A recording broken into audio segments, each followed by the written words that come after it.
Hey guys, this is Scott from Trim That Weed, and welcome to our video of the best cacti for indoors. Watch till the end to find our best recommendation from the list. Our list begins with Saguaro cactus. The saguaro cactus is a type of cactus that resembles a tree and is found exclusively in the Sonoran Desert. It can live up to 200 years and grow between 40 and 60 inches with a weight of 2 tons. Its growing rate of 1 inch per year for its first 8 years makes it ideal to grow indoors. You need to place it in a small pot to enable the growth of strong roots. The saguaro cactus requires loam soil with good drainage. Place your saguaro cactus in direct sunlight and water it at least once a month or every 10 to 14 days. Bishop's cap.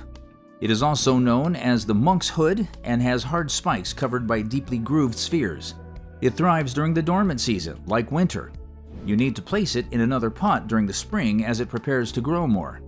Bishop's cap usually grows a white frosting that coats it, which might look like a disease, but its purpose is to protect itself from the sun. It requires indirect sunlight and should be watered when the soil is dry. Christmas cactus.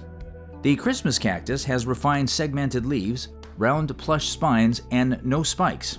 Its flowers can be red, white, orange, or pink.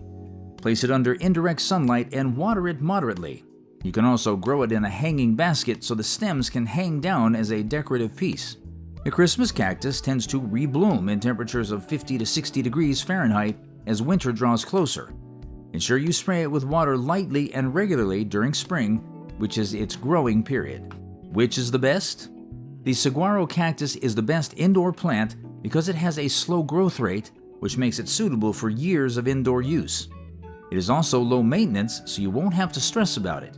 Additionally, it does not require a large pot, which can take up space in your house. Thanks for watching.